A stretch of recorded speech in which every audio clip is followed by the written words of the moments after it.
6 weeks ago, I stood beneath the dome of this Capitol and proclaimed the dawn of the golden age of America. From that moment on, it has been nothing but swift and unrelenting action to usher in the greatest and most successful era in the history of our country. We have accomplished more in 43 days than most administrations accomplished in 4 years or 8 years, and we are just getting started.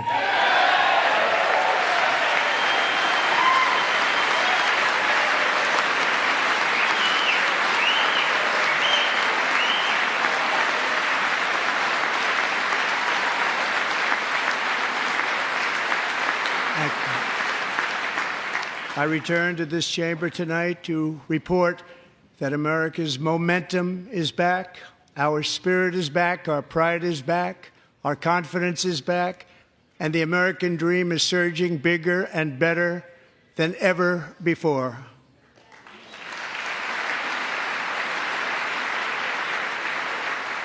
The American dream is unstoppable, and our country is on the verge of a comeback, the likes of which the world has never witnessed and perhaps will never witness again. There's never been anything like it. The presidential election of November 5th was a mandate like has not been seen in many decades. We won all 7 swing states, giving us an electoral college victory of 312 votes.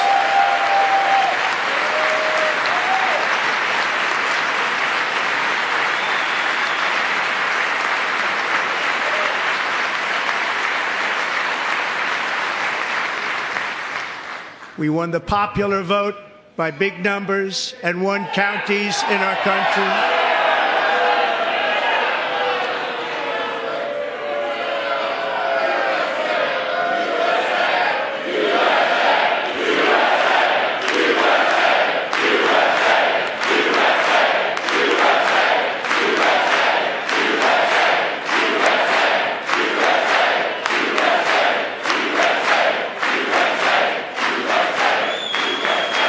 And won counties in our country, 2,700 to 525, on a map that reads almost completely red for Republican.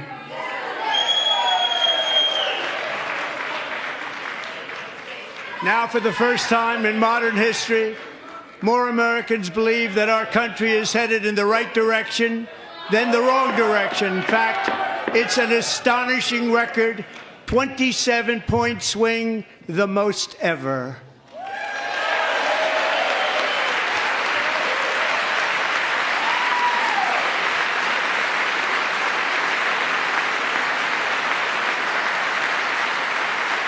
Likewise, small business optimism saw its single largest one-month gain ever recorded, a 41-point jump.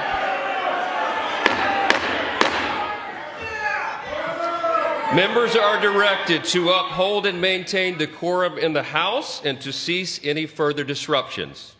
That's your warning.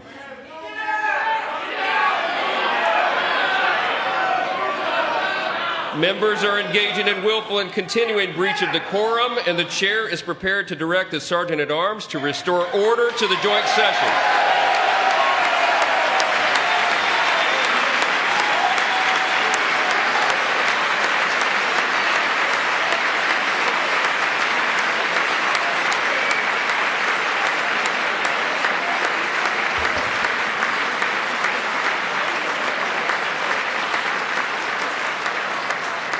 Mr. Green, take your seat.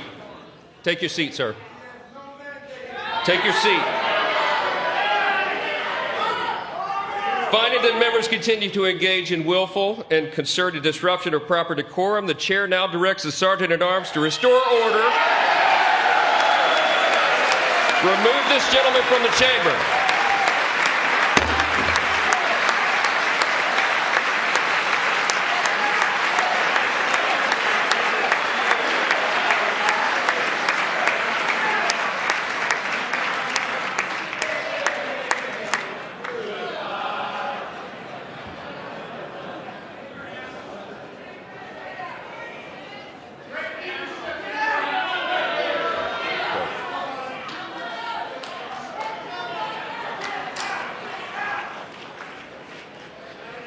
Members are directed to uphold and maintain decorum in the House.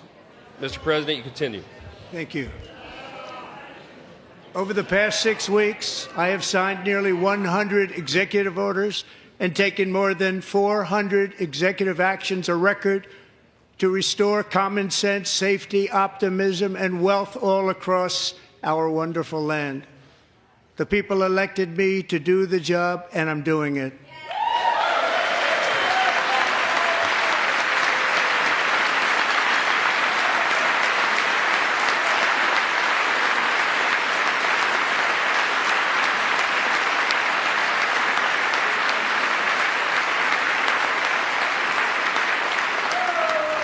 In fact, it has been stated by many that the first month of our presidency, it's our presidency, is the most successful in the history of our nation. By many.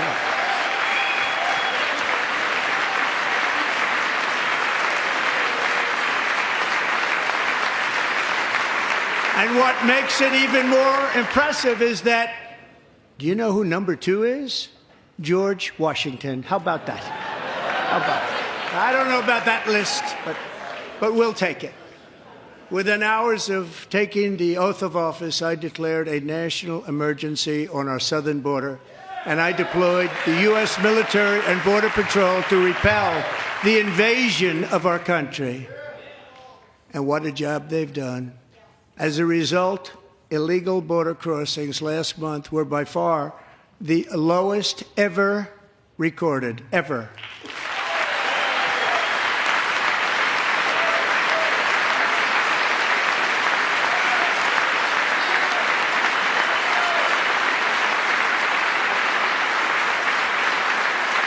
They heard my words and they chose not to come. Much easier that way.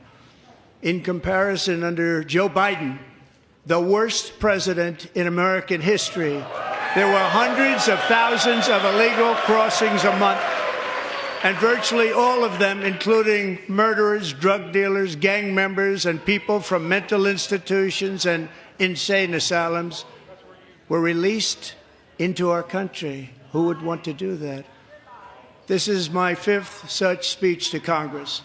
And once again, I look at the Democrats in front of me, and I realize there is absolutely nothing I can say to make them happy or to make them stand or smile or applaud. Nothing I can do. I could find a cure to the most devastating disease, a disease that would wipe out entire nations, or announce the answers to the greatest economy in history, or the stoppage of crime to the lowest levels ever recorded. And these people sitting right here will not clap, will not stand, and certainly will not cheer for these astronomical achievements. They won't do it, no matter what. Five times I've been up here. It's very sad, and it just shouldn't be this way.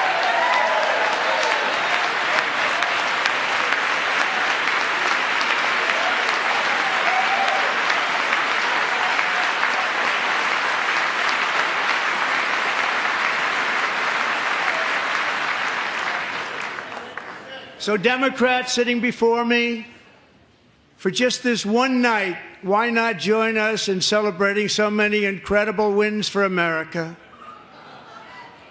For the good of our nation, let's work together and let's truly make America great again.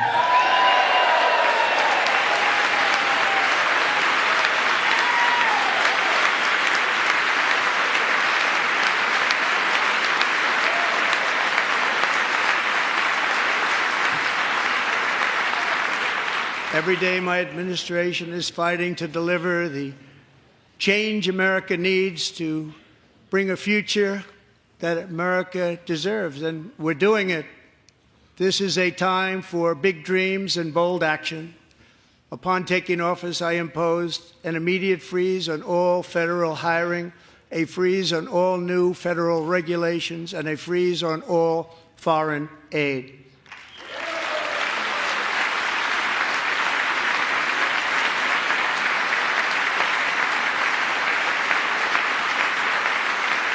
I terminated the ridiculous Green New Scam. I withdrew from the unfair Paris Climate Accord, which was costing us trillions of dollars that other countries were not paying. I withdrew from the corrupt World Health Organization.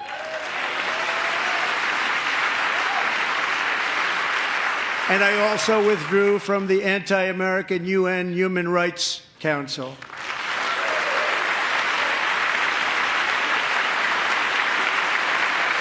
We ended all of Biden's environmental restrictions that were making our country far less safe and totally unaffordable. And importantly, we ended the last administration's insane electric vehicle mandate, saving our auto workers and companies from economic destruction.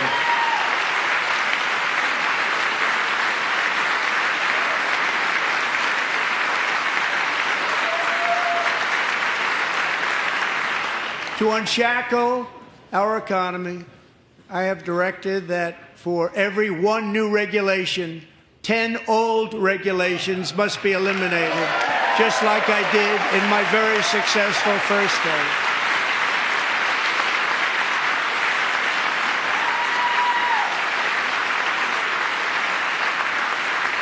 And in that first term, we set records on ending unnecessary rules and regulations like no other president had done before. We ordered all federal workers to return to the office. They will either show up for work in person or be removed from their job.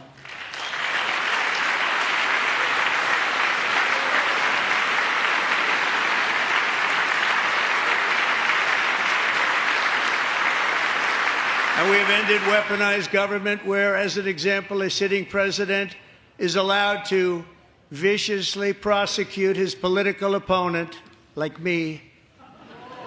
How did that work out? Not too good. Not too good.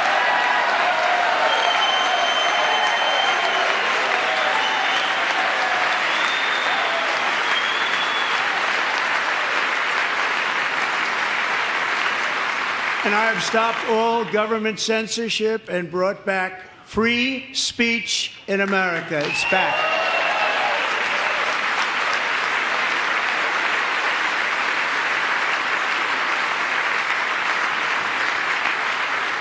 And 2 days ago, I signed an order making English the official language of the United States of America.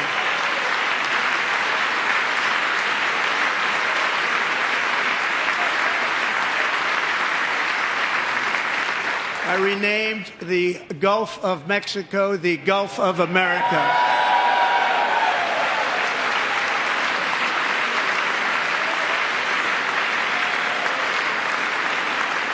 And likewise, I renamed, for a great president, William McKinley, Mount McKinley again.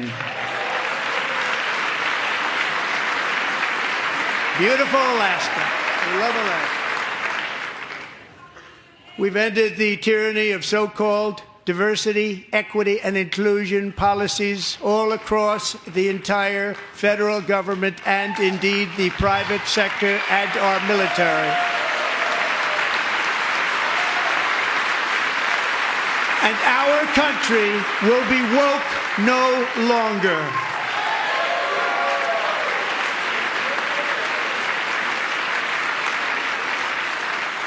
We believe that whether you are a doctor, an accountant, a lawyer, or an air traffic controller, you should be hired and promoted based on skill and competence, not race or gender.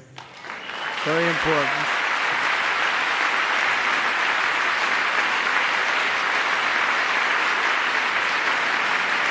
You should be hired based on merit. And the Supreme Court, in a brave and very powerful decision, has allowed us to do so. Thank you. Thank you very much. Thank you. We have removed the poison of critical race theory from our public schools, and I signed an order making it the official policy of the United States government that there are only two genders, male and female.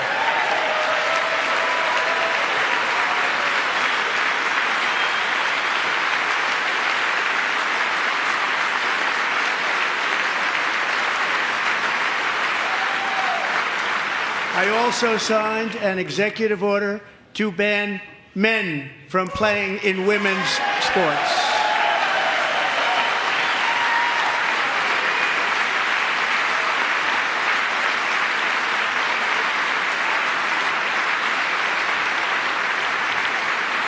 Three years ago, Peyton McNabb was an all-star high school athlete, one of the best, preparing for a future in college sports. But when her girls' volleyball match was invaded by a male, he smashed the ball so hard in Peyton's face, causing traumatic brain injury, partially paralyzing her right side and ending her athletic career. It was a shot like she's never seen before. She's never seen anything like it.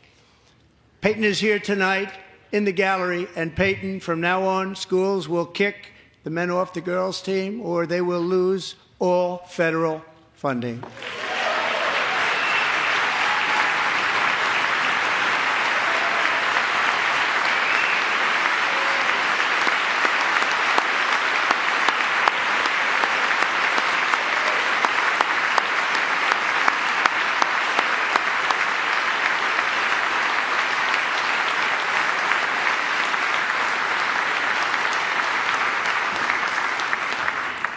And if you really want to see numbers, just take a look at what happened in the women's boxing, weightlifting, track and field, swimming, or cycling, where a male recently finished a long-distance race 5 hours and 14 minutes ahead of a woman for a new record by 5 hours. Broke the record by 5 hours. It's demeaning for women, and it's very bad for our country. We're not going to put up with it any longer.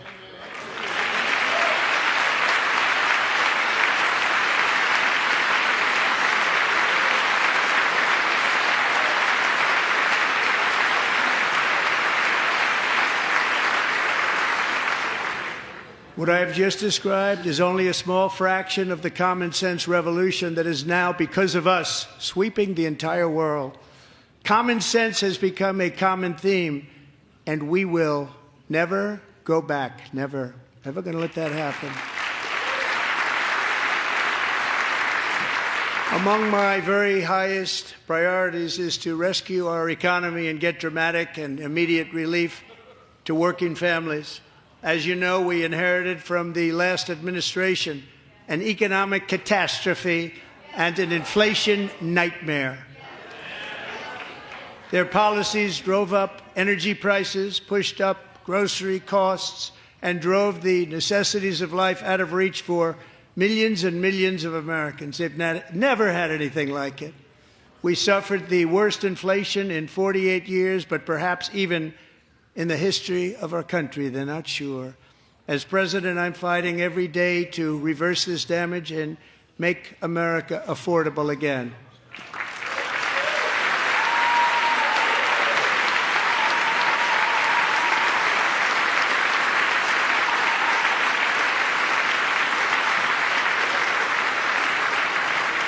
Joe Biden especially let the price of eggs get out of control. The egg price is out of control, and we're working hard to get it back down. Secretary, do a good job on that. You inherited a total mess from the previous administration. Do a good job.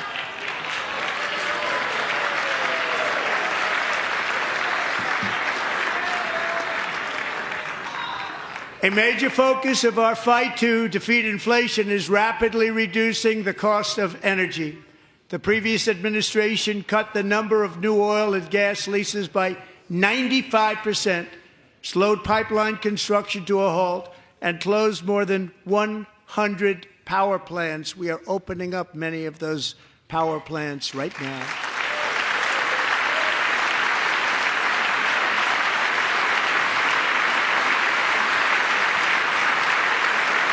And frankly, we have never seen anything like it. That's why on my first day in office, I declared a national energy emergency. As you've heard me say many times, we have more liquid gold under our feet than any nation on earth, and by far.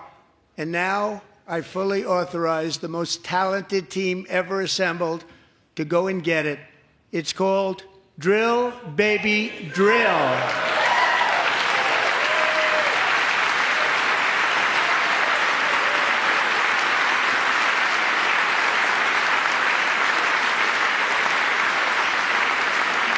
My administration is also working on a gigantic natural gas pipeline in Alaska, among the largest in the world, where Japan, South Korea, and other nations want to be our partner with investments of trillions of dollars each. There's never been anything like that one.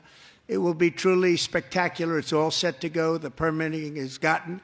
And later this week, I will also take historic action to dramatically expand production of critical minerals and rare earths here in the USA.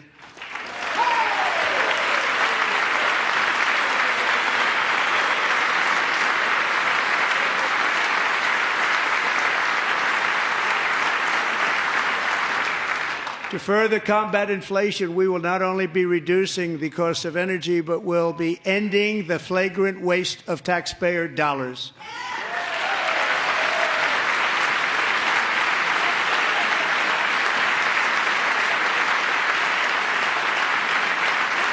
And to that end, I have created the brand new Department of Government Efficiency, DOGE. Perhaps you've heard of it. Perhaps.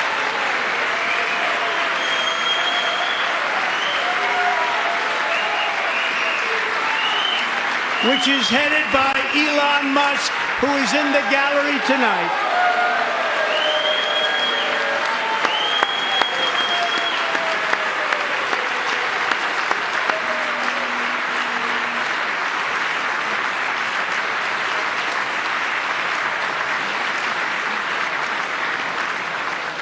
Thank you, Elon. He's working very hard. He didn't need this.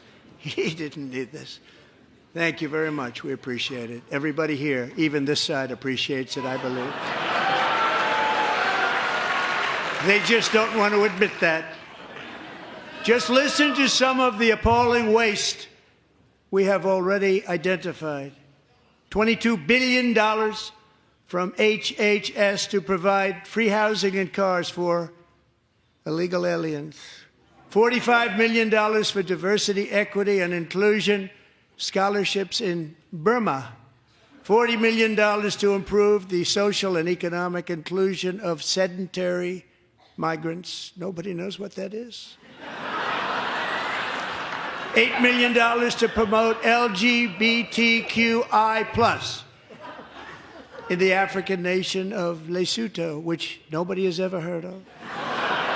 $60 million for indigenous peoples and Afro-Colombian empowerment in Central America. $60 million. $8 million for making mice transgender.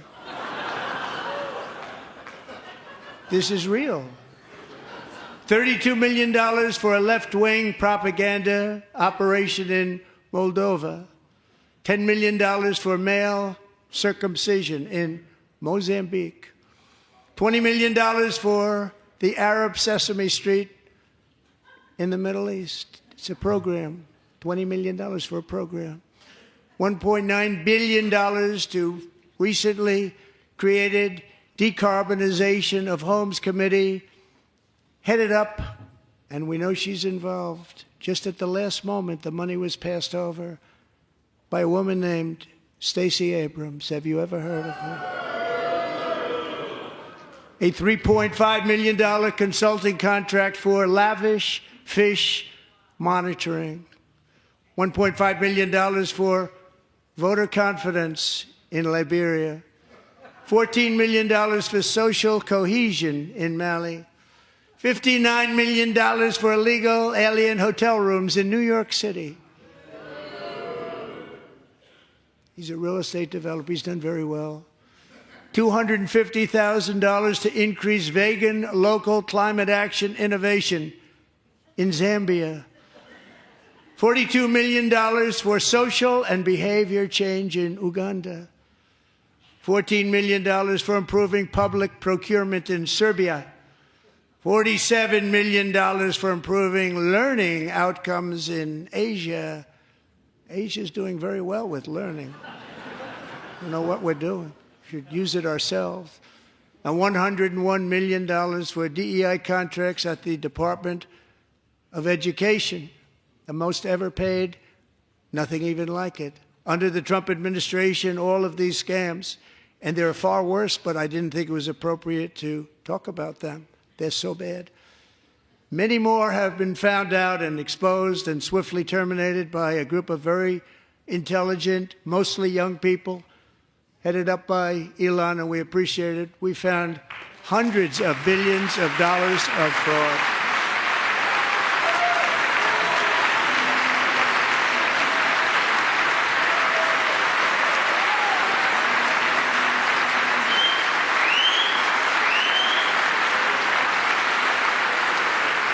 And we've taken back the money and reduced our debt to fight inflation and other things. Taken back a lot of that money. We got it just in time. This is just the beginning. The Government Accountability Office, a federal government office, has estimated annual fraud of over $500 billion in our nation, and we are working very hard to stop it. We're going to. We're also identifying shocking levels of incompetence and probable fraud in the Social Security program for our seniors, and that our seniors and people that we love rely on.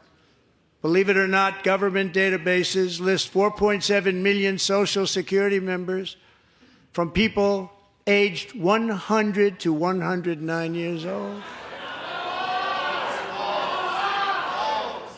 It lists 3.6 million people from ages 110 to 119. I don't know any of them. I know some people that are rather elderly, but not quite that elderly. 3.47 million people from ages 120 to 129. 3.9 million people from ages 130 to 139. 3.5 million people from ages 140 to 149. And money is being paid to many of them, and we're searching right now. In fact, Pam, good luck. Good luck. You're going to find it. But a lot of money is paid out to people because it just keeps getting paid, and nobody does, and it really hurts Social Security and hurts our country. 1.3 million people from ages 150 to 159, and over 130,000 people, according to the Social Security databases, are age over 160 years old. We have a healthier country than I thought, Bobby.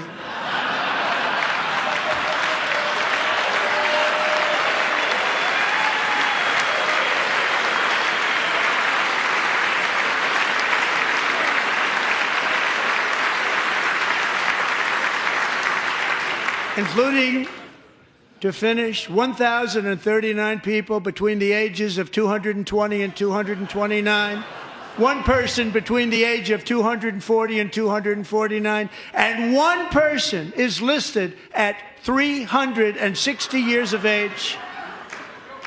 More than 100 years older than our country. But we're going to find out where that money's going, and it's not going to be pretty. By slashing all of the fraud, waste, and theft we can find, we will defeat inflation, bring down mortgage rates, lower car payments and grocery prices, protect our seniors, and put more money in the pockets of American families.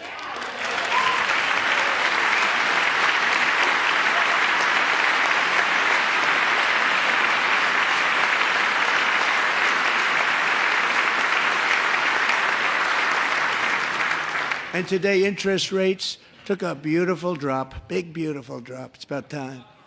And in the near future, I want to do what has not been done in 24 years, balance the federal budget. We're going to balance it.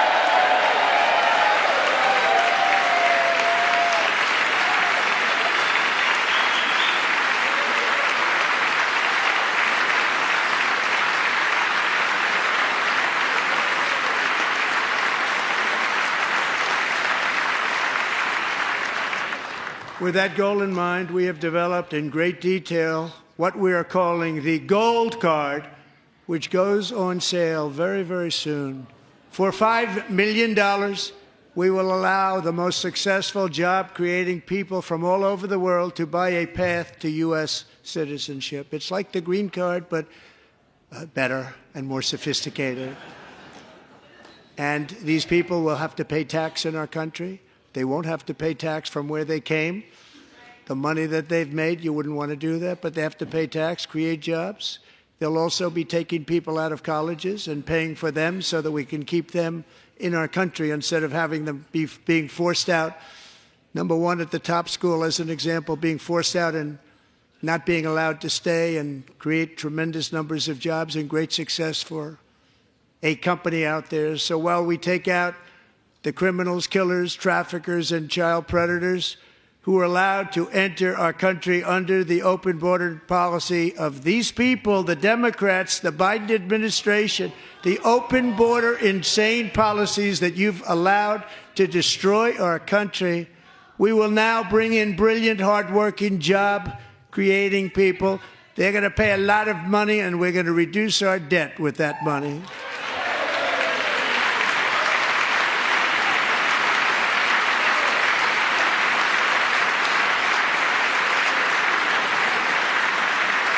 Americans have given us a mandate for bold and profound change. For nearly 100 years, the federal bureaucracy has grown until it has crushed our freedoms, ballooned our deficits, and held back America's potential in every possible way. The nation founded by pioneers and risk-takers now drowns under millions and millions of pages of regulations and debt. Approvals that should take 10 days to get instead take 10 years, 15 years, and even 20 years before you're rejected. Meanwhile, we have hundreds of thousands of federal workers who have not been showing up to work. My administration will reclaim power from this unaccountable bureaucracy, and we will restore true democracy to America again.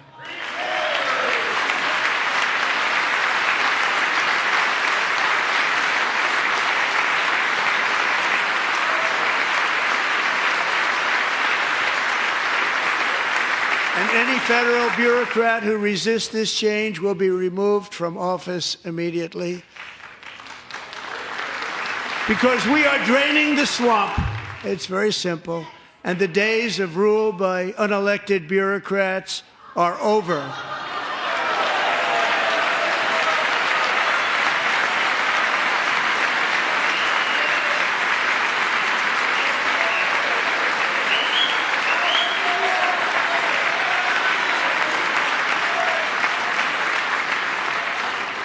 And the next phase of our plan to deliver the greatest economy in history is for this Congress to pass tax cuts for everybody. They're in there. They're waiting for you to vote.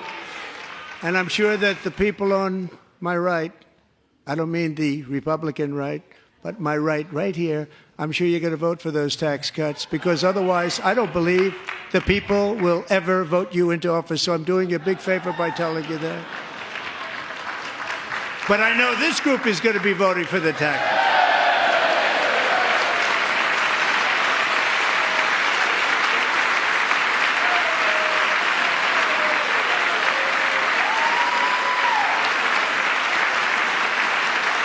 Thank you.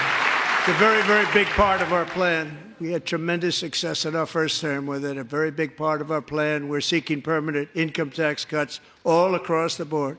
And to get urgently needed relief to Americans hit especially hard by inflation, I'm calling for no tax on tips, no tax on overtime, and no tax on Social Security benefits for our great seniors.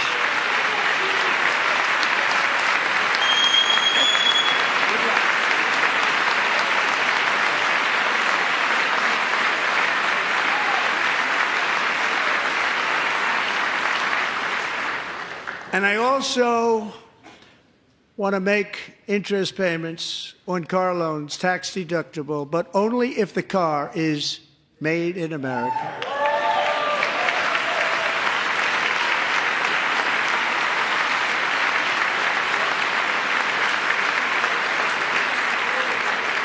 And by the way, we're going to have growth in the auto industry like nobody's ever seen. Plants are opening up all over the place. Deals are being made. Never seen. That's a combination of the election win and tariffs. It's a beautiful word, isn't it? That, along with our other policies, will allow our auto industry to absolutely boom. It's going to boom.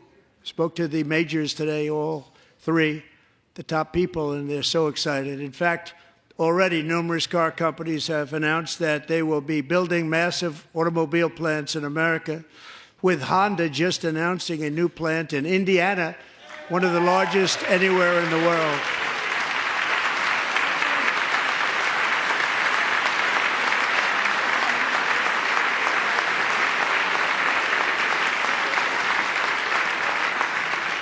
And this has taken place since our great victory on November 5th, a date which will hopefully go down as one of the most important in the history of our country.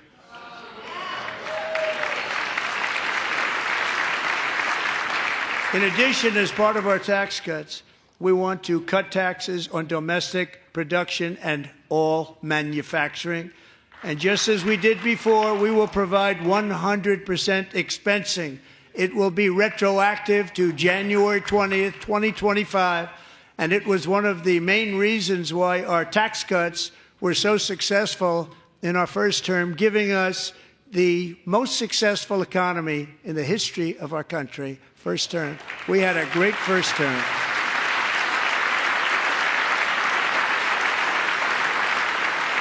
If you don't make your product in America, however, under the Trump administration, you will pay a tariff, and in some cases, a rather large one. Other countries have used tariffs against us for decades, and now it's our turn to start using them against those other countries. On average, the European Union, China, Brazil, India, Mexico, and Canada, have you heard of them?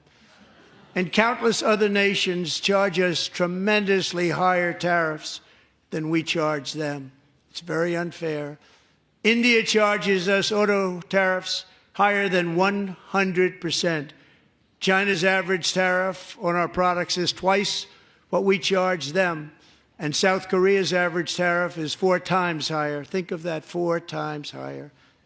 And we give so much help militarily and in so many other ways to South Korea. But that's what happens. This is happening by friend and foe.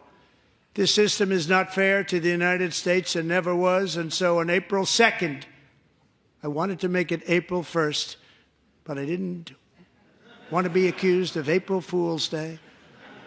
That's not, just one day cost us a lot of money. But we're going to do it in April. I'm a very superstitious person. April 2nd, reciprocal tariffs kick in. And whatever they tariff us, other countries, we will tariff them. That's reciprocal, back and forth. Whatever they tax us, we will tax them. If they do non-monetary tariffs to keep us out of their market, then we will do non-monetary barriers to keep them out of our market. There's a lot of that, too. They don't even allow us in their market. We will take in trillions and trillions of dollars and create jobs like we have never seen before. I did it with China, and I did it with others, and the Biden administration couldn't do anything about it because there was so much money they couldn't do anything about it. We have been ripped off for decades by nearly every country on earth, and we will not let that happen any longer.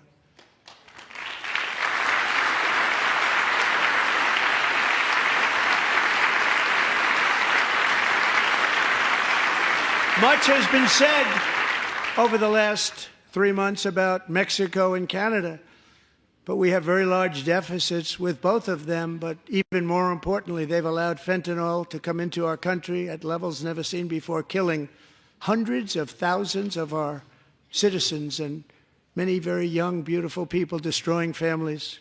Nobody's ever seen anything like it. They are, in effect, receiving subsidies of hundreds of billions of dollars. We pay subsidies to Canada and to Mexico of hundreds of billions of dollars, and the United States will not be doing that any longer. We're not going to do it any longer.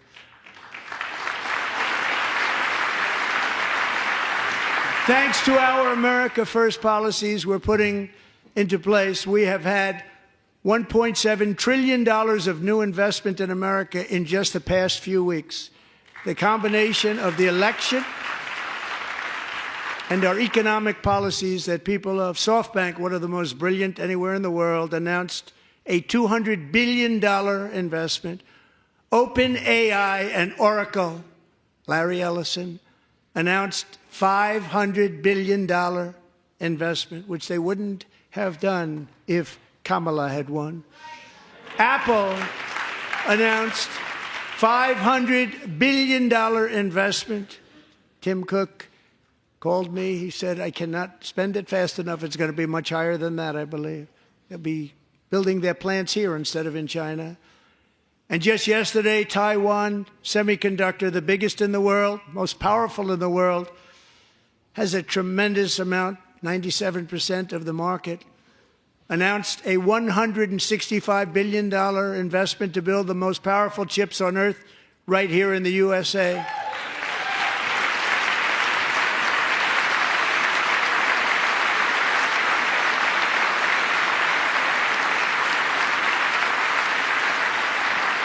And we're not giving them any money. Your CHIPS Act is a horrible, horrible thing. We give hundreds of billions of dollars, and it doesn't mean a thing. They take our money and they don't spend it. All that meant to them, we're giving them no money. All that was important to them was they didn't want to pay the tariffs, so they came and they're building, and many other companies are coming. We don't have to give them money. We just want to protect our businesses and our people. And they will come because they won't have to pay tariffs if they build in America. So it's very amazing. You should get rid of the CHIP Act, and whatever's left over, Mr. Speaker, you should use it to reduce debt or any other reason you want to.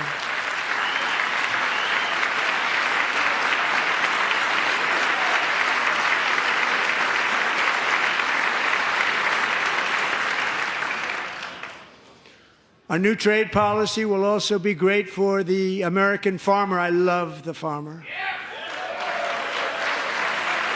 Who will now be selling into our home market, the USA, because nobody is going to be able to compete with you. Because there's goods that come in from other countries and companies. They're really in a bad position in so many different ways. They're uninspected.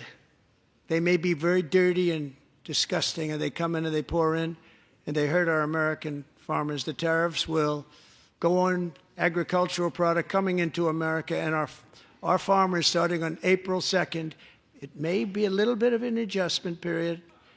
We had that before when I made the deal with China, $50 billion of purchases, and I said, just bear with me, and they did. They did. Probably have to bear with me again, and this will be even better. That was great.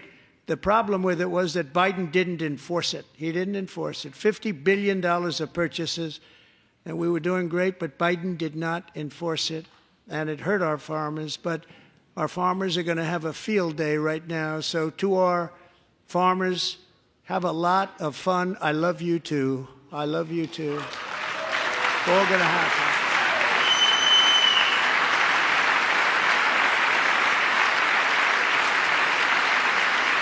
And I have also imposed a 25% tariff on foreign aluminum, copper, lumber, and steel, because if we don't have, as an example, steel and lots of other things, we don't have a military, and frankly, we just won't have a country very long. Here today is a proud American steelworker, fantastic person from Decatur, Alabama, Jeff Denard.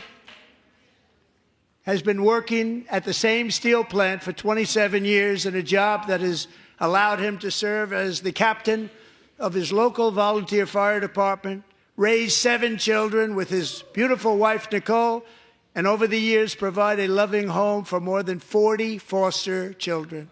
So great, Jeff.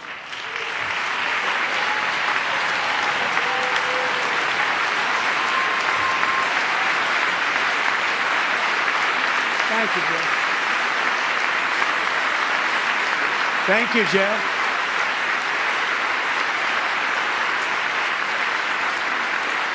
Stories like Jeff's remind us that tariffs are not just about protecting American jobs. They're about protecting the soul of our country. Tariffs are about making America rich again and making America great again, and it's happening, and it will happen rather quickly. There'll be a little disturbance, but we're okay with that. It won't be much. No, you're not. Oh.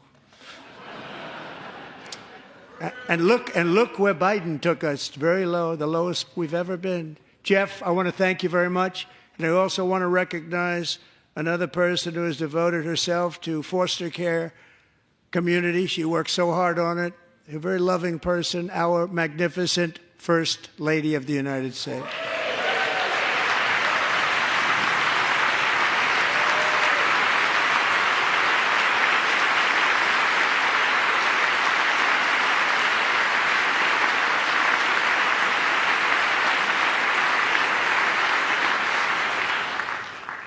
Melania's work has yielded incredible results, helping prepare our nation's future leaders as they enter the workforce.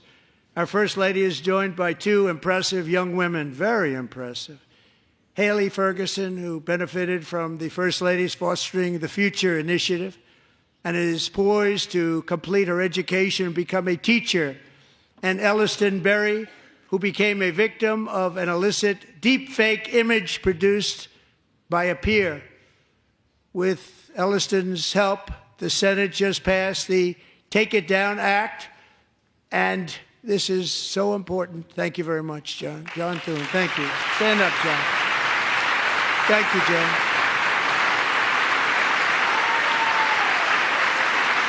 Thank you all very much.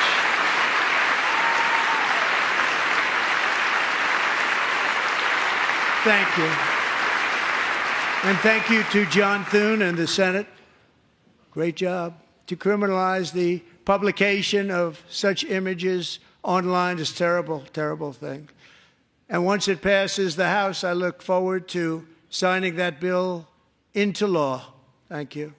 And I'm going to use that bill for myself, too, if you don't mind. Because nobody gets treated worse than I do online. Nobody. That's great. Thank you very much to the Senate. Thank you. But if we truly care about protecting Americans' children, no step is more crucial than securing America's borders. Over the past 4 years, 21 million people poured into the United States. Many of them were murderers, human traffickers, gang members, and other criminals from the streets of dangerous cities all throughout the world. Because of Joe Biden's insane and very dangerous open border policies, they are now strongly embedded in our country, but we are getting them out and getting them out fast.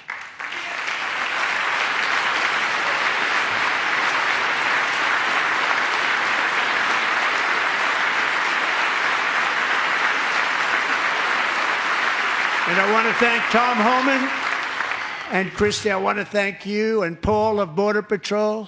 I want to thank you. What a job they've all done. Everybody, Border Patrol, ICE, law enforcement in general is incredible. We have to take care of our law enforcement. Have to.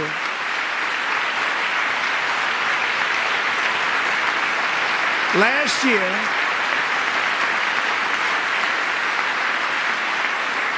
a brilliant 22-year-old nursing student named Laken Riley, the best in her class, admired by everybody, went out for a jog on the campus of the University of Georgia. That morning, Laken was viciously attacked, assaulted, beaten, brutalized, and horrifically murdered. Laken was stolen from us by a savage illegal alien gang member who was arrested while trespassing across Biden's open southern border and then set loose into the United States under the heartless policies of that failed administration. It was indeed a failed administration. He had then been arrested and released in a Democrat-run sanctuary city, a disaster, before ending the life of this beautiful young angel. With us this evening are Laken's beloved mother, Allison, and her sister, Lauren.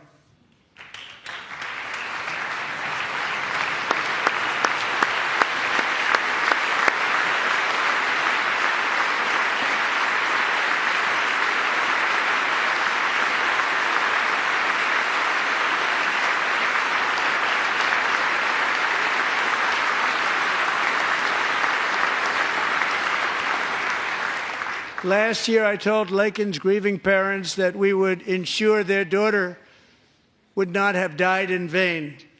That's why the very first bill I signed into law as your 47th president mandates the detention of all dangerous criminal aliens who threaten public safety. It's a very strong, powerful act.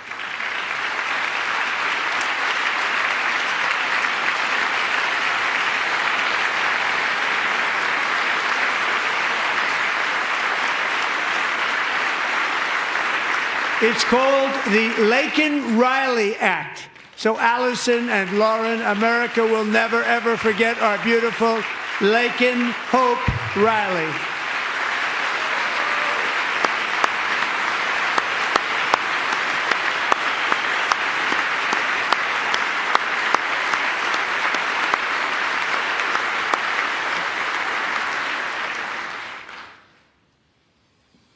Thank you very much.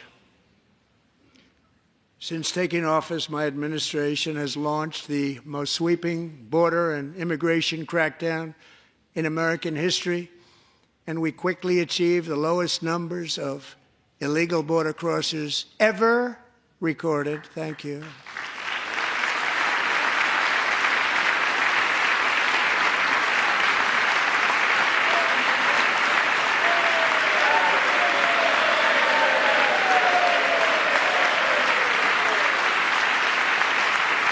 The media and our friends in the Democrat Party kept saying we needed new legislation, we must have legislation to secure the border.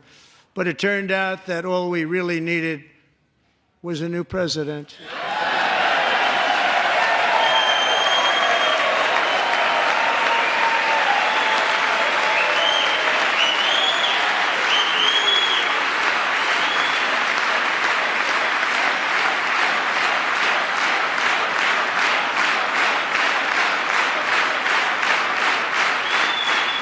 Thank you. Joe Biden didn't just open our borders, he flew illegal aliens over them to overwhelm our schools, hospitals, and communities throughout the country. Entire towns like Aurora, Colorado, and Springfield, Ohio, buckled under the weight of the migrant occupation and corruption like nobody's ever seen before. Beautiful towns destroyed. Now, just as I promised in my inaugural address, we are achieving the great liberation of America.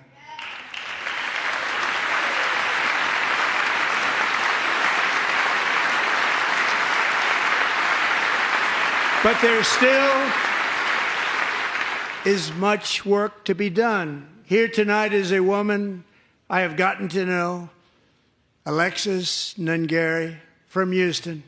Wonderful woman. Last June, Alexis's 12-year-old daughter, her precious Jocelyn, walked to a nearby convenience store. She was kidnapped, tied up, assaulted for 2 hours under a bridge, and horrifically murdered.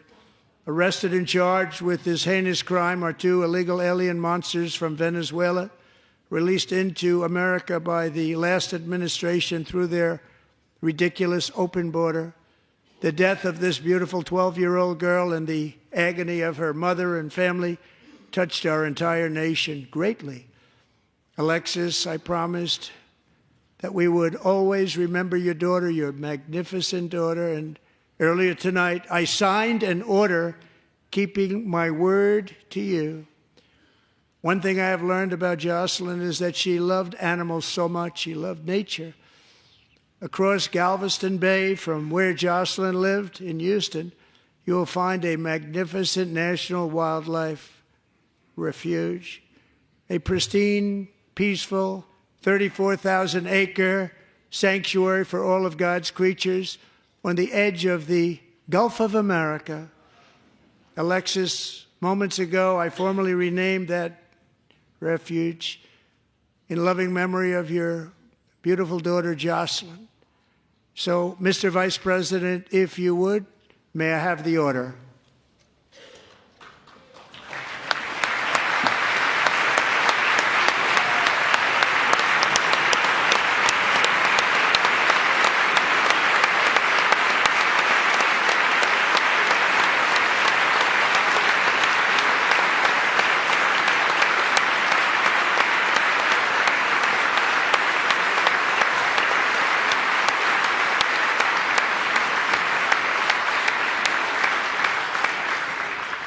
Thank you very much. All three savages charged with Jocelyn and Lakin's murders were members of the Venezuelan prison gang, the toughest gang, they say, in the world, known as Tren de Aragua.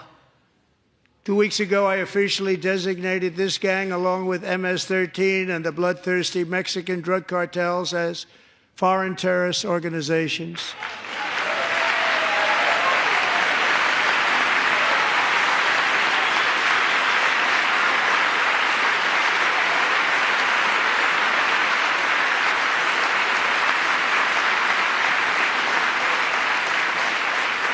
They are now officially in the same category as ISIS, and that's not good for them. Countless thousands of these terrorists were welcomed into the U.S. by the Biden administration. But now every last one will be rounded up and forcibly removed from our country, or, if they're too dangerous, put in jails, standing trial in this country, because we don't want them to come back ever. With us this evening is a warrior on the front lines of that battle, Border Patrol Agent Roberto Ortiz. Great guy.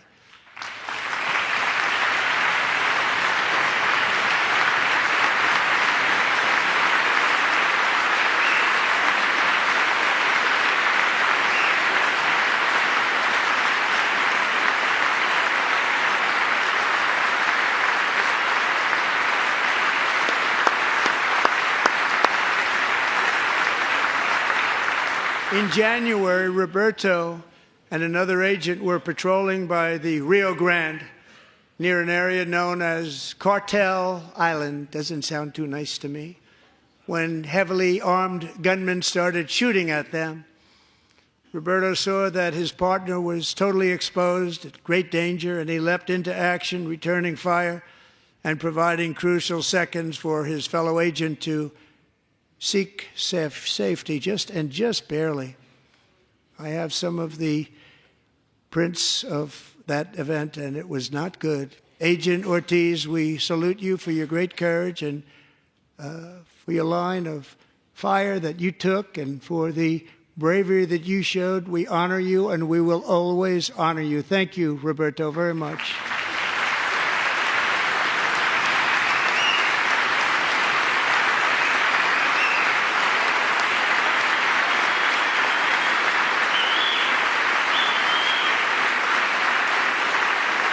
Thank you, Roberto.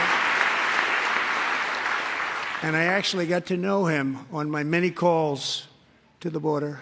He's a great gentleman. The territory to the immediate south of our border is now dominated entirely by criminal cartels that murder, rape, torture, and exercise total control. They have total control over a whole nation, posing a grave threat to our national security. The cartels are waging war on America, and it's time for America to wage war on the cartels, which we are doing.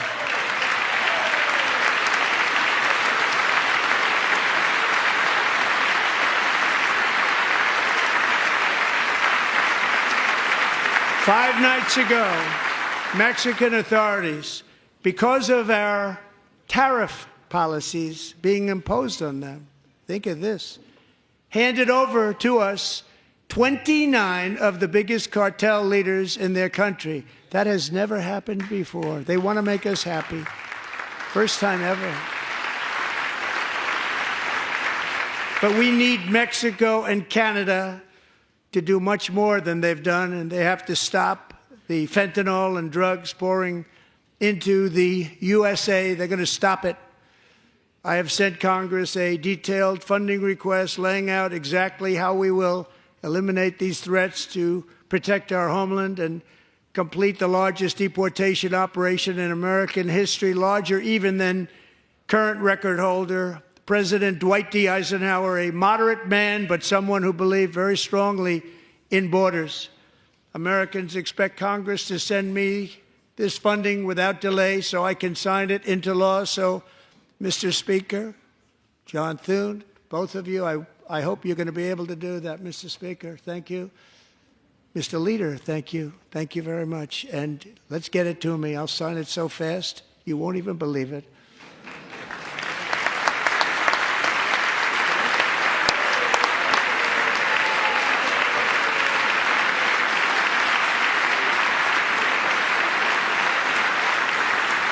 And as we reclaim our sovereignty, we must also bring back law and order to our cities and towns.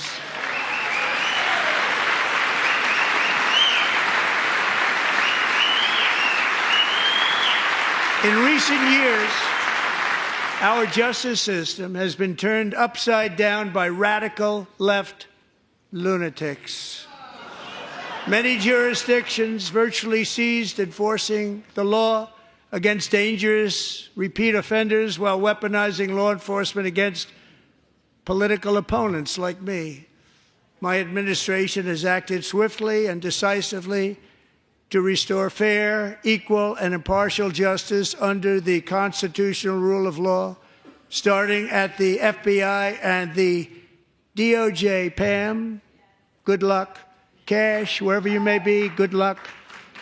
Good luck. Pam Bondi, good luck. So important. Going to do a great job. Cash, thank you. Thank you, Cash.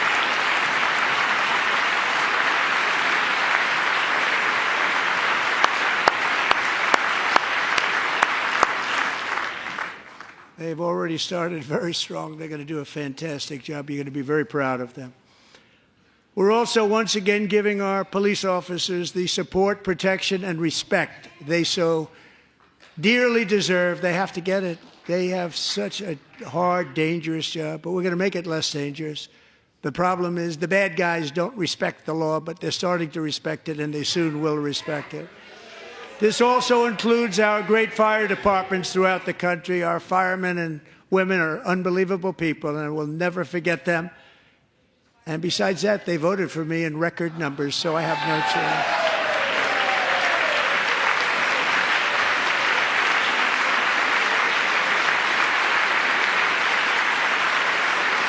1 year ago this month, 31-year-old New York police officer Jonathan Diller, unbelievably wonderful person and a great officer, was gunned down at a traffic stop on Long Island. I went to his funeral.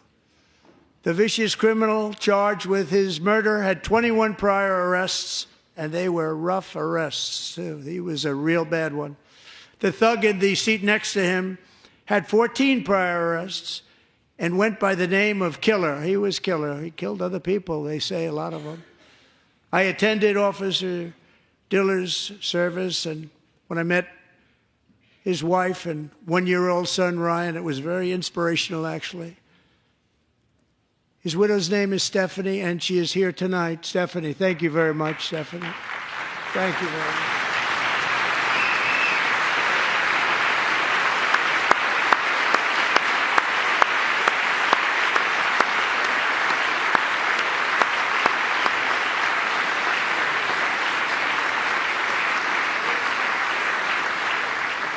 Stephanie, we're going to make sure that Ryan knows his dad was a true hero, New York's finest, and we're going to get these cold-blooded killers and repeat offenders off our streets, and we're going to do it fast. Got to stop it. They get out with 28 arrests. They push people into subway trains. They hit people over the head, back of the head with baseball bats. We got to get them out of here. I've already signed an executive order requiring a mandatory death penalty for anyone who murders a police officer, and tonight I'm asking Congress to pass that policy into permanent law.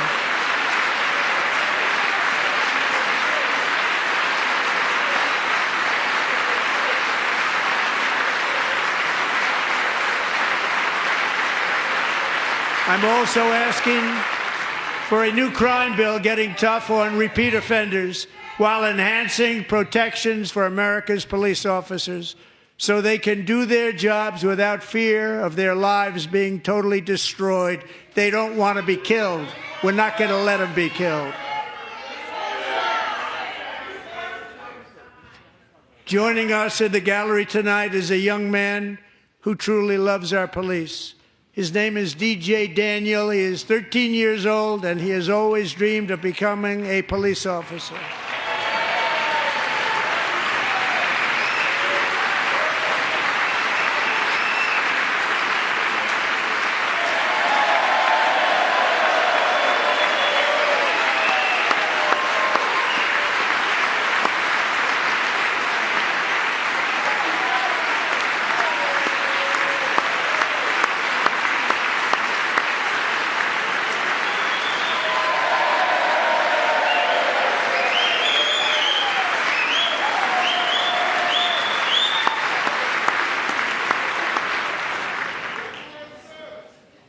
But in 2018, DJ was diagnosed with brain cancer.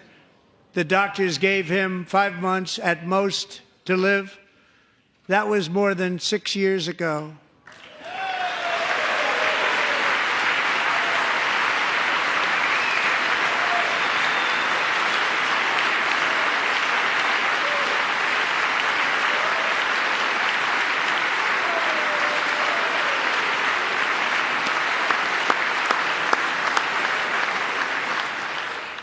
Since that time, DJ and his dad have been on a quest to make his dream come true, and DJ has been sworn in as an honorary law enforcement officer, actually a number of times. The police love him, the police departments love him. And tonight, DJ, we're going to do you the biggest honor of them all.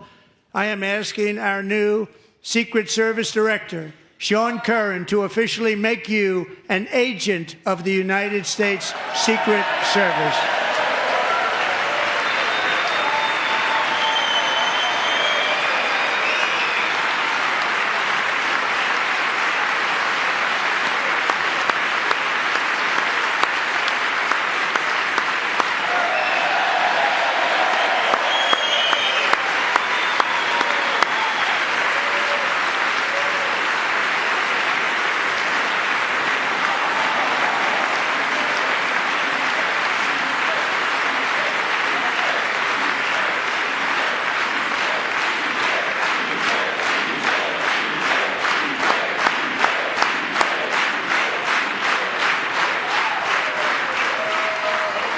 Thank you, DJ. DJ's doctors believe his cancer likely came from a chemical he was exposed to when he was younger. Since 1975, rates of child cancer have increased by more than 40%. Reversing this trend is one of the top priorities for our new presidential commission to make America healthy again, chaired by our new Secretary of Health and Human Services, Robert F. Kennedy, Jr.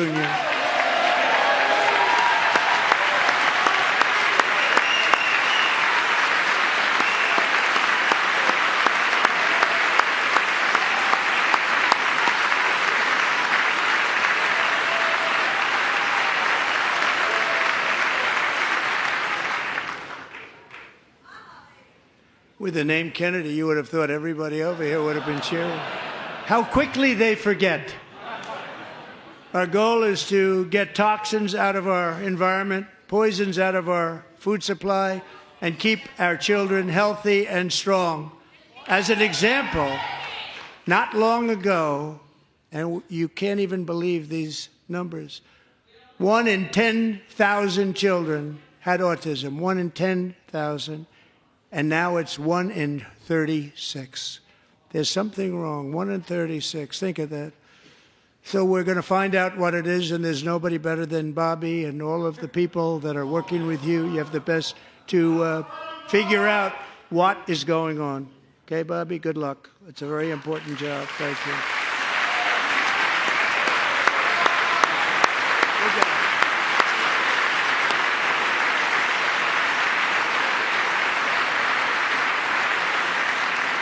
Thank you.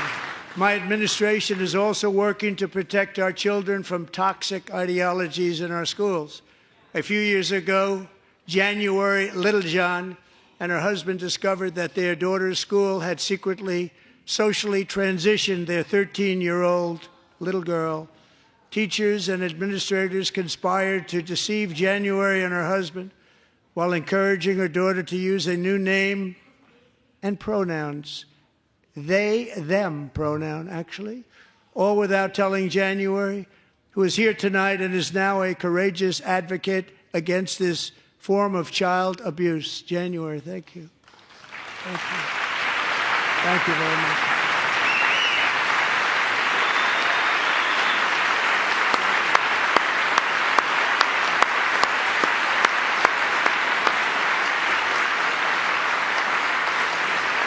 Thank you.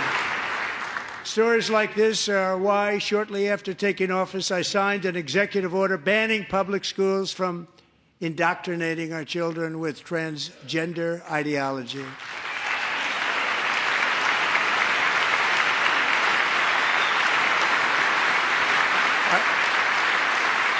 I also signed an order to cut off all taxpayer funding to any institution that engages in the sexual mutilation of our youth.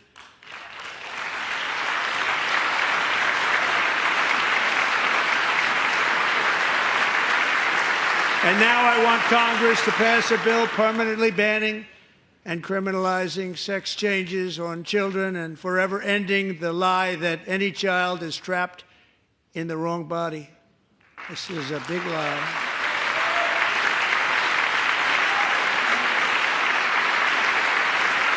And our message to every child in America is that you are perfect exactly the way God made you.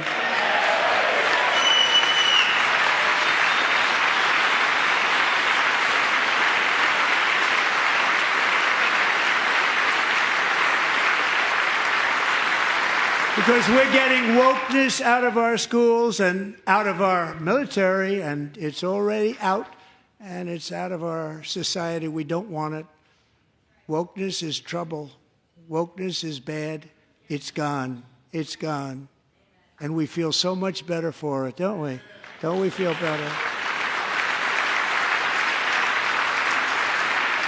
Our service members won't be activists and ideologues. They will be fighters and warriors. They will fight for our country. And Pete, congratulations. Secretary of Defense, congratulations.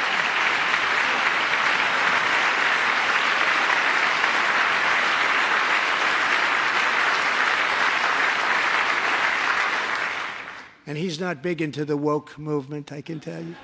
I know him well. I am pleased to report that in January, the U.S. Army had its single best recruiting month in 15 years, and that all armed services are having among the best recruiting results ever in the history of our services. What a difference.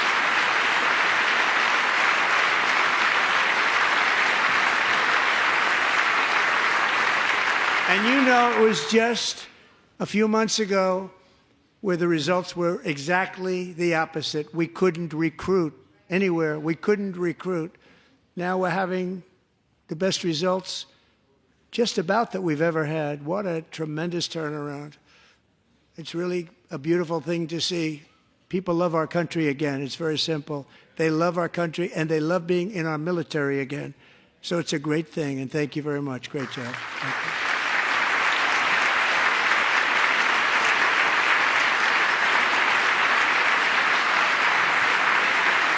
We're joined tonight by a young man, Jason Hartley, who knows the weight of that call of duty. Jason's father, grandfather, and great-grandfather all wore the uniform. Jason tragically lost his dad, who was also a Los Angeles County Sheriff's deputy when he was just a boy, and now he wants to carry on the family legacy of service. Jason is a senior in high school, a six-letter varsity athlete, a really good athlete, they say, a brilliant student with a 4.46, that's good, GPA. And his greatest dream is to attend the U.S. Military Academy at West Point.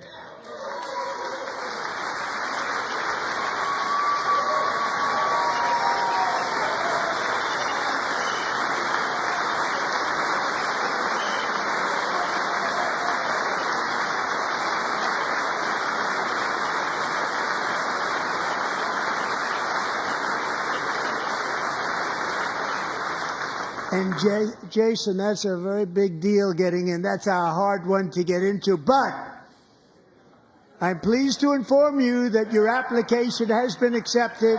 You will soon be joining the Corps of Cadets.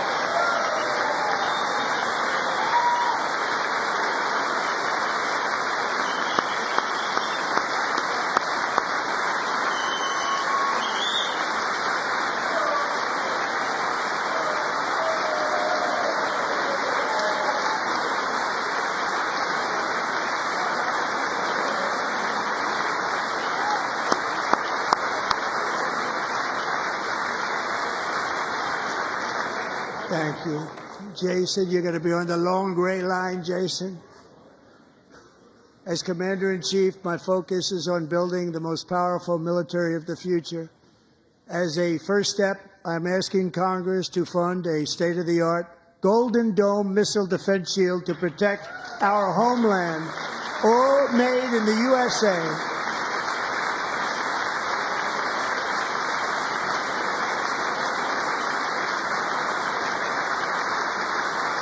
And Ronald Reagan wanted to do it long ago, but the technology just wasn't there, not even close. But now we have the technology. It's incredible, actually. And other places, they have it. Israel has it. Other places have it. And the United States should have it too, right, Tim, right? They should have it too. So I want to thank you. But it's a very, very important. This is a very dangerous world. We should have it. We want to be protected, and we're going to protect our citizens like never before. To boost our defense industrial base, we are also going to resurrect the American shipbuilding industry, including commercial shipbuilding and military shipbuilding.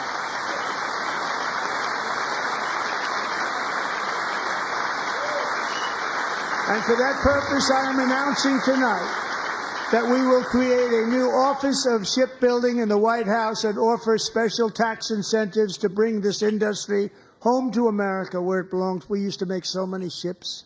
We don't make them anymore very much, but we're going to make them very fast, very soon.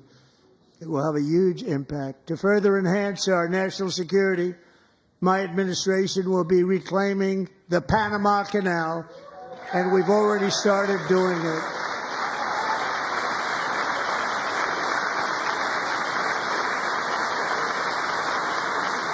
Just today, a large American company announced they are buying both ports around the Panama Canal and lots of other things having to do with the Panama Canal and a couple of other canals. The Panama Canal was built by Americans for Americans, not for others, but others could use it. But it was built at tremendous cost of American blood and treasure. 38,000 workers died building the Panama Canal. They died of malaria. They died of snake bites and mosquitoes. Not a nice place to work. They paid them very highly to go there, knowing there was a 25% chance that they would die. The most expensive project also that was ever built in our country's history, if you bring it up to modern day costs. It was given away by the Carter administration for $1. But that agreement has been violated very severely. We didn't give it to China. We gave it to Panama, and we're taking it back.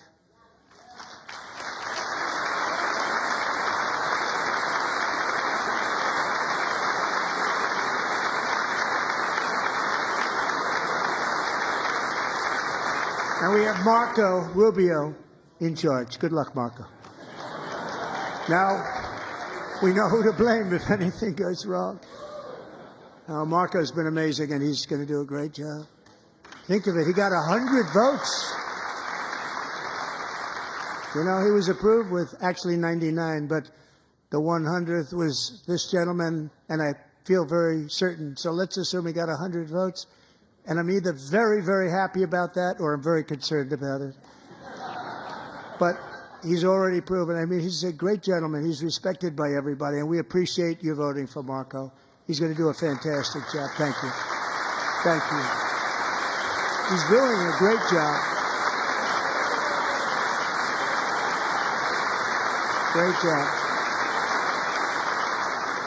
And I also have a message tonight for the incredible people of Greenland. We strongly support your right to determine your own future.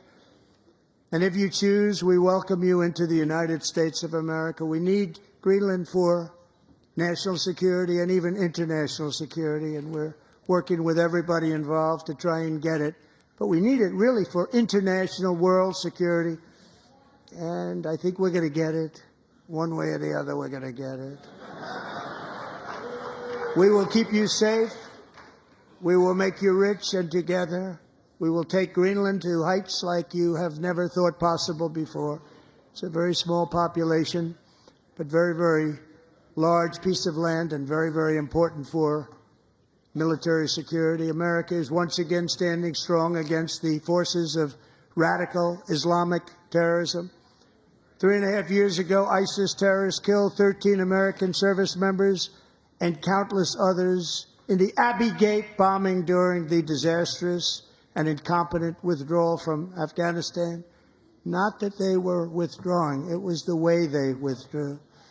Perhaps the most embarrassing moment in the history of our country.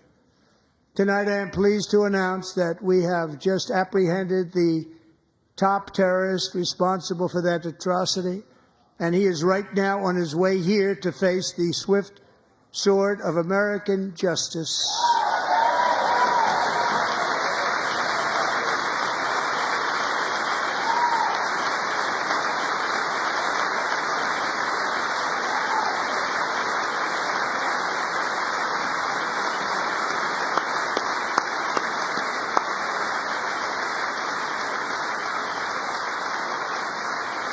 And I want to thank especially the government of Pakistan for helping arrest this monster. This was a very momentous day for those 13 families who I actually got to know very well, most of them, whose children were murdered, and the many people that were so badly, over 42 people, so badly injured on that fateful day in Afghanistan. What a horrible day. Such incompetence was shown that when Putin saw what happened, I guess he said, wow, maybe this is my chance. That's how bad it was. Should have never happened. Grossly incompetent people. I spoke to many of the parents and loved ones, and they're all in our hearts tonight. Just spoke to them on the phone. We had a big call. Every one of them called, and everybody was on the line, and they did nothing but cry with happiness. They were very happy, as happy as you can be under those circumstances. Their child, brother, sister, son, daughter was killed for no reason whatsoever. In the Middle East, we're bringing back our hostages from Gaza. In my first term, we achieved one of the most groundbreaking peace agreements in generations, the Abraham Accords.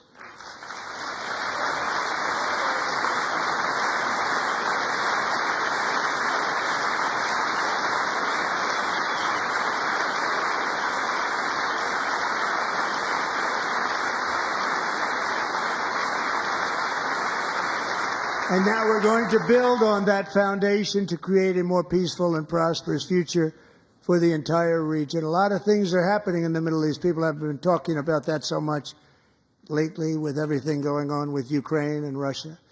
But a lot of things are happening in the Middle East. It's a rough neighborhood, actually. I'm also working tirelessly to end the savage conflict in Ukraine. Millions of Ukrainians and Russians have been needlessly killed or wounded in this horrific and brutal conflict with no end in sight. The United States has sent hundreds of billions of dollars to support Ukraine's defense, with no security, with no anything.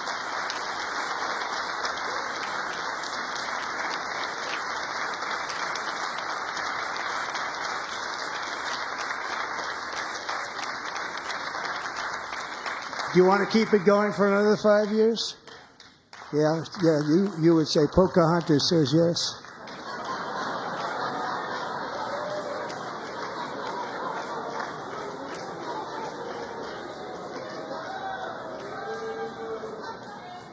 $2,000 people are being killed every single week. More than that.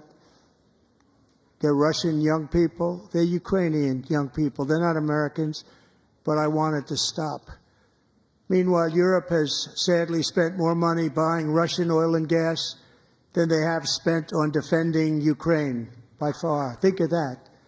They've spent more buying Russian oil and gas than they have defending. And we've spent perhaps $350 billion, like taking candy from a baby. That's what happened. And they've spent $100 billion. What a difference that is. And we have an ocean separating us, and they don't. But we're getting along very well with them, and lots of good things are happening. Biden has authorized more money in this fight than Europe has spent by billions and billions of dollars. It's hard to believe that they wouldn't have stopped it and said at some point, come on, let's equalize. You got to be equal to us. But that didn't happen. Earlier today, I received an important letter from President Zelensky of Ukraine. The letter reads, Ukraine is ready to come to the negotiating table as soon as possible to bring lasting peace closer. Nobody wants peace more than the Ukrainians, he said. My team and I stand ready to work under President Trump's strong leadership to get a peace that lasts. We do really value how much America has done to help Ukraine maintain its sovereignty and independence. Regarding the agreement on minerals and security, Ukraine is ready to sign it at any time that is convenient for you. I appreciate that he sent this letter, just got it a little while ago. Simultaneously, we've had serious discussions with Russia and have received strong signals that they are ready for peace. Wouldn't that be beautiful? Wouldn't that be beautiful?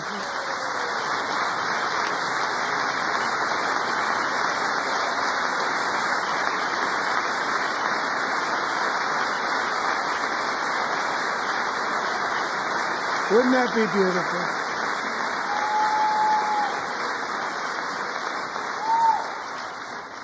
It's time to stop this madness. It's time to halt the killing. It's time to end this senseless war. If you want to end wars, you have to talk to both sides. Nearly 4 years ago, amid rising tensions, a history teacher named Mark Fogel was detained in Russia and sentenced to 14 years in a penal colony. Rough stuff. The previous administration barely lifted a finger to help him. They knew he was innocent, but they had no idea where to begin. But last summer, I promised his 95-year-old mother, Malphine, that we would bring her boy safely back home. After 22 days in office, I did just that, and they are here tonight.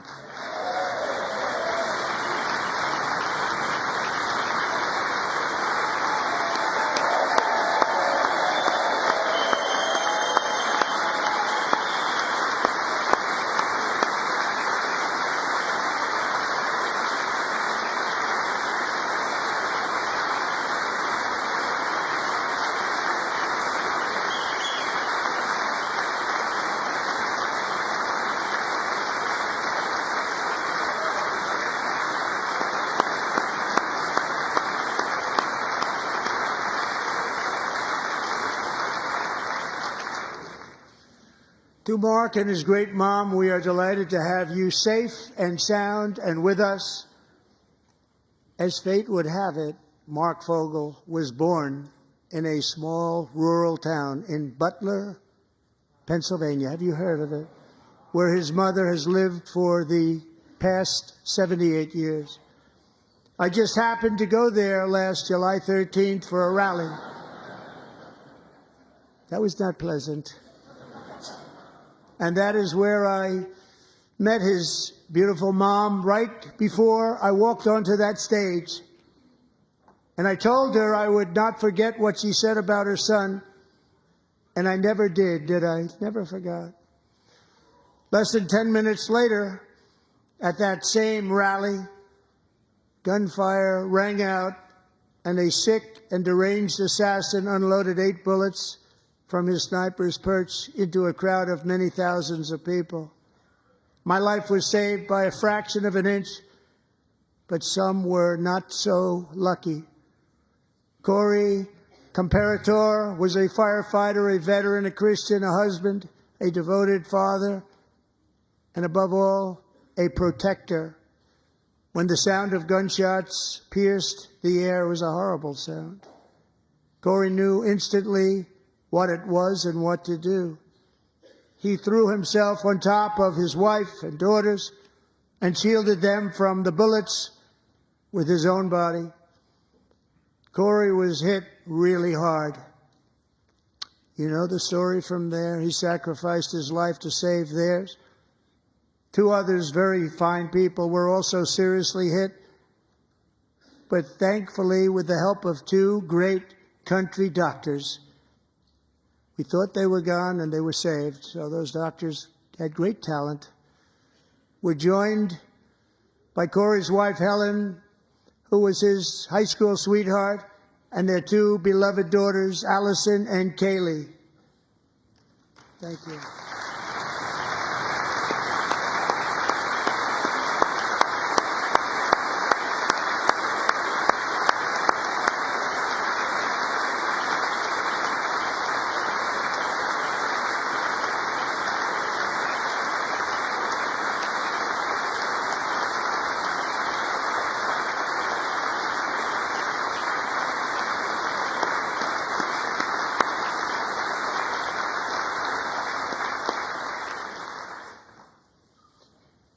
To Helen, Allison, and Kaylee, Corey is looking down on his three beautiful ladies right now, and he is cheering you on. He loves you.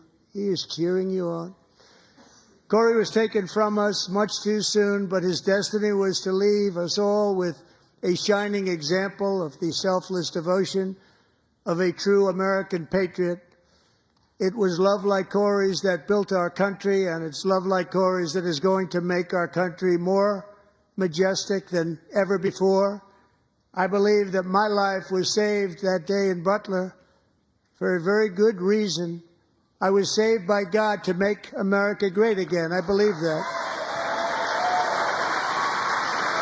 Thank you. Thank you.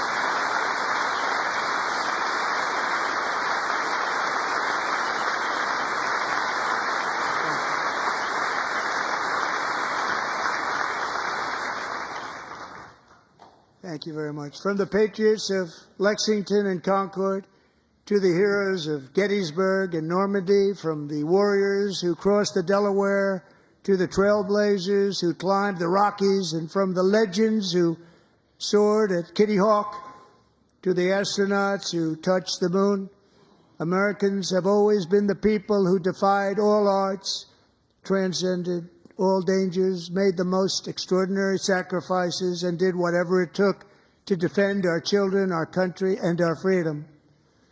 And as we have seen in this chamber tonight, that same strength, faith, love, and spirit is still alive and thriving in the hearts of the American people. Despite the best efforts of those who would try to censor us, silence us, break us, destroy us, Americans are today a proud, free, sovereign, and independent nation that will always be free, and we will fight for it till death. We will never let anything happen to our beloved country, because we are a country of doers, dreamers, fighters, and survivors. Our ancestors crossed a vast ocean, strode into the unknown wilderness, and carved their fortunes from the rock and soil of a perilous and very dangerous frontier. They chased our destiny across a boundless continent. They built the railroads, laid the highways, and graced the world with American marvels like the Empire State Building, the mighty Hoover Dam, and the towering Golden Gate Bridge. They lit the world with electricity, broke free of the force of gravity, fired up the engines of American industry, vanquished the communists, fascists, and Marxists all over the world, and gave us countless modern wonders sculptured out of iron, glass, and steel. We stand on the shoulders of these pioneers who won and built the modern age, these workers who poured their sweat into the skylines of our cities, these warriors who shed their blood on fields of battle and gave everything they had for our rights and for our freedom. Now it is our time to take up the righteous cause of American liberty. And it is our turn to take America's destiny into our own hands and begin the most thrilling days in the history of our country. This will be our greatest era. With God's help, over the next 4 years, we are going to lead this nation even higher, and we are going to forge the freest, most advanced, most dynamic, and most dominant civilization ever to exist on the face of this earth.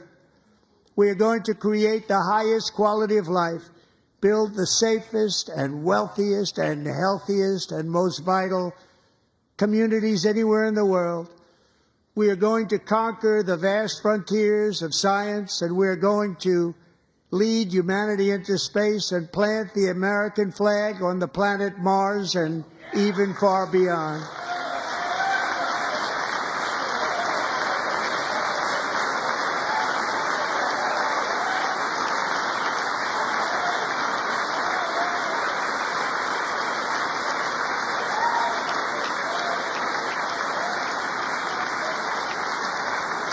And through it all, we are going to rediscover the unstoppable power of the American spirit. And we are going to renew unlimited promise of the American dream. Every single day, we will stand up and we will fight, fight, fight for the country our citizens believe in and for the country our people deserve.